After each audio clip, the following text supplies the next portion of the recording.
Salut, moi c'est Colin et je voulais vous présenter Flo. Flo, c'est mon meilleur pote. On a fait les 400 coups ensemble. Mais Flo a une particularité. Il adore l'histoire et il adore les histoires. C'est pourquoi on voulait vous faire écouter les histoires de Flo. Pour ce premier épisode, Flo a choisi l'histoire rocambolesque de Magellan. Alors que vous soyez en voiture, en train de cuisiner ou en train de trouver le sommeil, préparez-vous à embarquer pour une aventure incroyable où rien ne va se passer comme prévu. Allez, j'en dis pas plus, je lui laisse la parole et je vous souhaite une bonne histoire de Flo.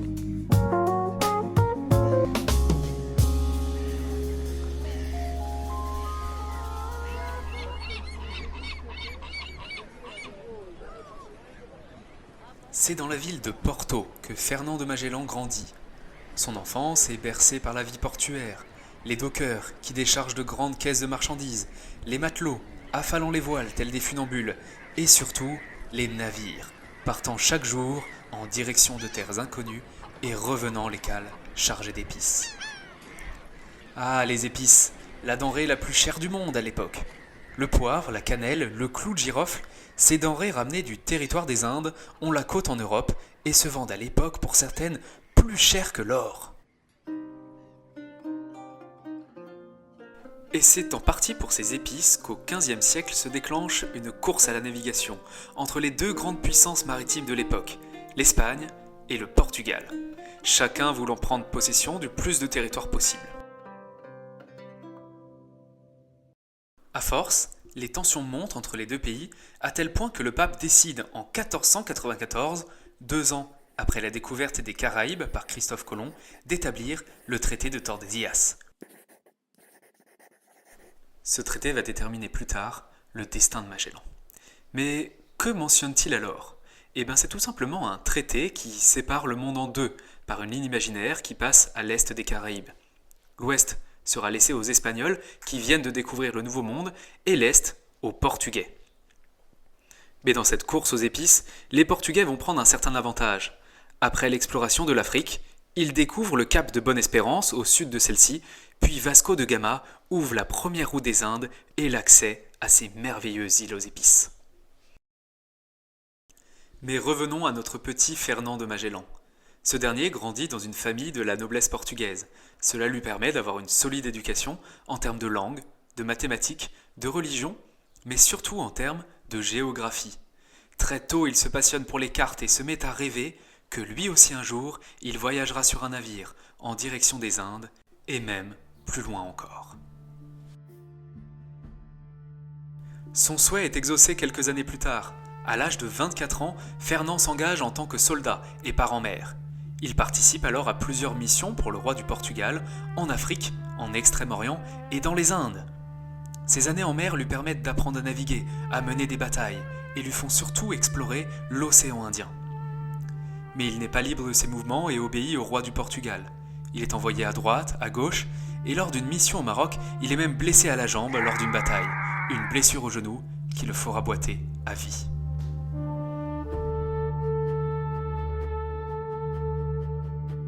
Revenant ensuite à Lisbonne après 7 ans de mission en mer, Fernand de Magellan vient voir son roi. Sire, je souhaite découvrir de nouvelles terres, mais pour cela il faut me donner plus de liberté. Par ailleurs, regardez ma jambe, je souhaite être indemnisé pour cela.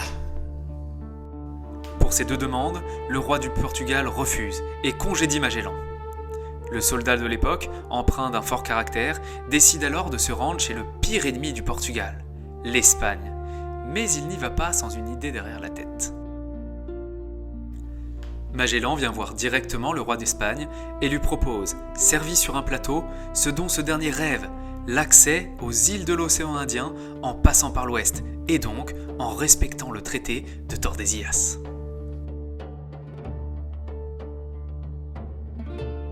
En effet, Magellan, qui passe parfois des nuits entières sur les cartes de l'époque, en est persuadé. Il doit exister un passage au sud du Brésil permettant de contourner l'Amérique et d'accéder aux îles aux épices. Le roi d'Espagne est bien sûr séduit par cette idée et décide de financer l'expédition de Magellan.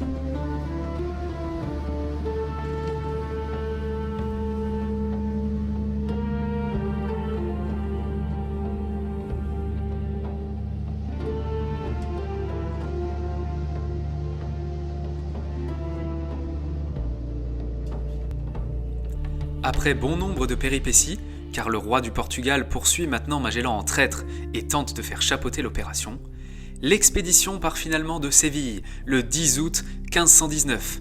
237 hommes répartis sur 5 navires, la Trinidad, nef amiral commandé par Magellan, le San Antonio, la Concepción, le Santiago et bien sûr la Victoria. Les équipages sont formés d'hommes provenant de toute l'Europe, avec une majorité d'Espagnols, clause imposée par le roi d'Espagne. Ces hommes embarquent pour un voyage dont aucun ne connaît l'ampleur.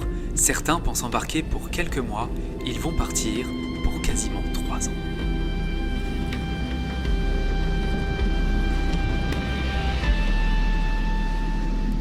La première partie de l'expédition se passe bien. Après un arrêt dans les Canaries, l'expédition traverse l'océan Atlantique sans encombre et arrive au Brésil, où il se ravitaille dans la baie de Rio.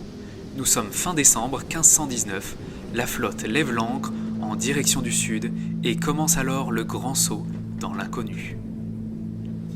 À partir du moment où l'expédition passe le Rio Grande, les cartes cessent de parler. Ils naviguent alors dans des mers totalement inconnues. Magellan se dit que le détroit ne devrait pas être très loin. Ils explorent ainsi en descendant vers le sud. Chaque embouchure de fleuve est ratissée, chaque crique est inspectée. Mais rien, les échecs s'enchaînent et aucun détroit ne s'ouvre à eux.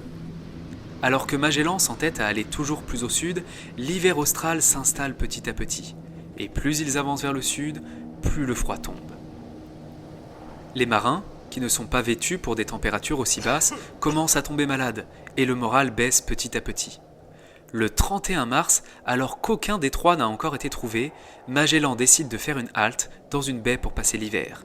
Une baie qu'il baptisera baie de San Julián. Toujours pas ce foutu détroit. Bon allez les gars, on jette l'ancre et on passe l'hiver ici. On repartira en septembre. Mais après 7 mois d'exploration sans rien avoir trouvé, l'équipage commence à désespérer, et les capitaines espagnols sont de plus en plus opposés à Magellan. Le lendemain même, après avoir mouillé l'ancre, une mutinerie éclate, et 3 des capitaines espagnols se rebellent. Prenant le contrôle de 3 navires, ils encerclent Magellan et le menacent à coups de canon. Le coup d'éclat est brutal, celui-ci doit se rendre sans condition, et l'expédition doit faire demi-tour pour rentrer en Espagne. Mais Magellan n'abandonne pas. Il se dit qu'il n'a pas fait tout ça pour rien. Alors, il ourdit un plan. Il envoie dans un premier temps des hommes s'assurer de la loyauté du capitaine du 5e navire. Puis, il fait mine d'engager des pourparlers et dans la nuit, assassine par surprise le leader de la mutinerie, Juan de Mendoza. Reprenant ainsi possession de 3 navires, il tourne alors ses canons sur les 2 navires encore en opposition et en quelques heures seulement, la mutinerie est écrasée. Magellan ne sera pas tendre avec les capitaines mutins. Il fait exécuter le 2e meneur et quant au 3e, il l'abandonne sur la côte avec une épée et 2 miches de pain. Mais pour le reste de l'équipage mutin, Magellan se montrera plutôt clément.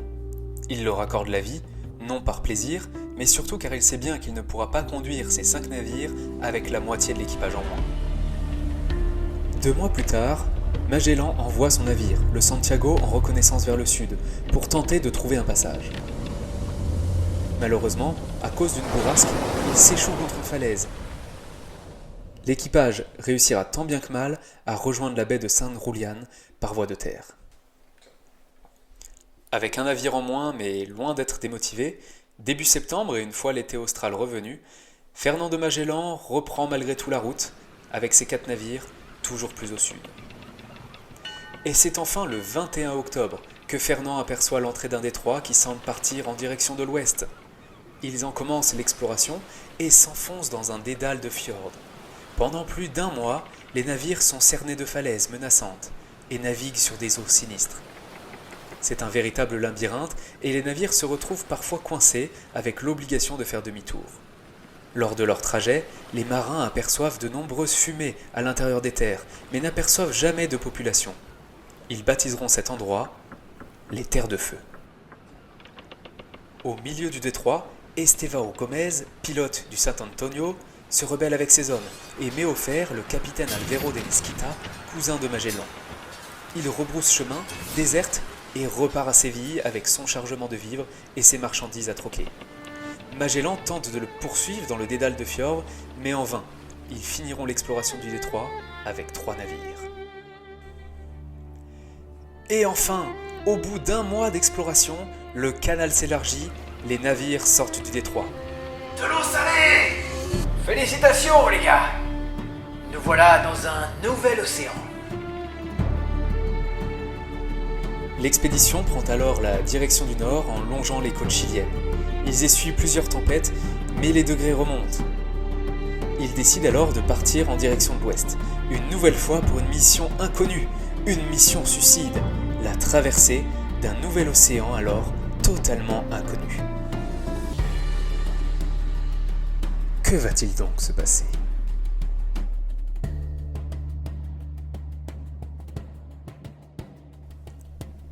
Eh bien, pas grand-chose. C'est tranquille. Trop tranquille même. Aucun vent et aucune terre. Il ne se passe rien sur ce nouvel océan que Magellan nommera donc Pacifique. Mais les marins vont bientôt se demander si le froid polaire n'était pas mieux. En effet, le bateau avance lentement, et devant eux s'étend une étendue d'eau qui semble infinie. 3 mois et demi passent sans voir un seul morceau de terre, et bientôt l'eau n'est plus potable, les rations s'amenuisent, le biscuit vient même à manquer, et la vie à bord devient insoutenable. L'équipage doit survivre en mangeant des rats, en buvant de la soupe de copeaux de bois trempés dans de l'eau de mer, voire même en faisant cuire des carrés de cuir qu'ils décousent du coin des voiles pour se nourrir. Plusieurs marins tombent malades, certains ont bientôt les dents qui se déchaussent. C'est le scorbut, la maladie des marins due au manque de vitamine C. Heureusement, lors de leur traversée du détroit, ils ont ramassé du céleri sauvage, et le céleri est extrêmement riche en vitamine C. C'est peut-être ce qui leur vaudra leur salut. Car au bout de 3 mois interminables de traversée, seulement 9 hommes meurent sur 190 membres d'équipage, malgré des conditions de vie abominables.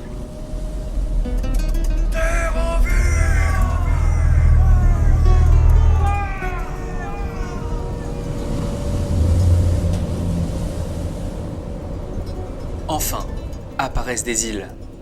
Magellan les reconnaît bien, ce sont les îles Mariannes. Les hommes sont émerveillés de découvrir cette végétation luxuriante, ces fleurs, ces oiseaux multicolores, après cette si longue traversée supplice. Après un court passage et ravitaillement bien mérité, l'expédition se pose aux Philippines, sur l'île de Cébú. Ici, Magellan rencontre le roi Humabon, qui se montre très accueillant envers ces hommes venus d'un autre monde. Magellan réussit même à le convertir au catholicisme.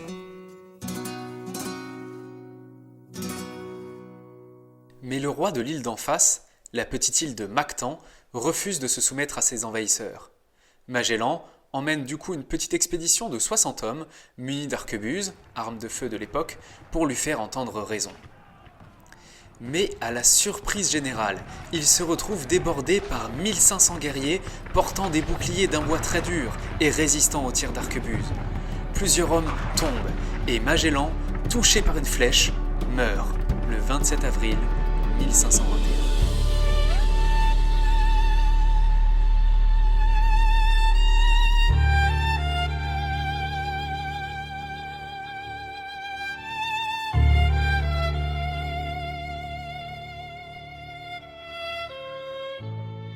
Les galères ne sont pas finies, car 4 jours après la défaite, le roi de Cébú organise un banquet. Mais c'est en réalité une embuscade et il fait assassiner tous les Espagnols présents. Seuls réussissent à s'enfuir les marins restés à bord des navires. Et c'est donc 113 hommes, placés désormais sous le commandement de Juan Sebastián Elcano, qui repartent. C'est malheureusement insuffisant pour piloter 3 navires, et le Concepción est brûlé le lendemain sur l'île de Bohol. Il ne reste maintenant que le Trinidad et la Victoria. Ils font escale à Palawan, Brunei, et finissent par rejoindre les fameuses îles aux épices, les îles Moluques. Les navires se chargent alors en muscade, en clous de girofle et en cannelle. Mais au moment de repartir, ils découvrent une importante voie d'eau sur la Trinidad qui est contraint de rester sur place avec son équipage pour faire des réparations. Le navire repartira près de 4 mois plus tard, mais sera capturé par des Portugais. La Victoria, de son côté, repart avec 60 hommes. Mais elle évolue sur un terrain dangereux, car comme dit lors de l'introduction, cette partie de l'hémisphère est normalement réservée aux Portugais. et le navire doit les esquiver à tout prix, à moins de finir de la même manière que le Trinidad. Les hommes évitent donc tous les grands ports et font parfois de grands détours pour contourner les routes commerciales. Mais le navire réussit à traverser quand même l'océan Indien, contourner le cap de Bonne-Espérance, puis à remonter le long de la côte africaine. Il se retrouve obligé d'accoster au Cap-Vert, une colonie portugaise, pour se réapprovisionner, et décide donc de masquer leur identité. Lors d'une conversation, il découvre qu'on est un jeudi, alors que le journal de bord de l'expédition est un mercredi. Ne comprenant pas ce décalage, il pense alors que c'est une erreur de mesure. Malheureusement, lors d'une escale, 13 marins étant partis chercher des vivres se font démasquer, sûrement car l'un aurait montré des clous de girofle. On comprend alors que c'est l'expédition de Magellan et ils sont pourchassés. In extremis, le capitaine Elcano réussit à fuir avec le reste de son équipage. Ils reprennent donc péniblement la route de l'Espagne. Regarde le navire qui arrive, dans quel état il est. Attends une minute, mais ce n'est pas n'importe quel navire. Tu veux dire que... Oui, c'est le Victoria. C'est l'expédition de Magellan, ils sont de retour. C'est donc le 6 septembre 1522 que le capitaine Elcano arrive dans le port de Sanlúcar avec 17 survivants sur les 237 marins engagés. Le navire et les hommes sont dans un état pitoyable, mais ils ont réussi. Après plus de 3 ans en mer, ils ramènent les épices des îles Moluques et sont les premiers hommes à avoir fait le tour du monde.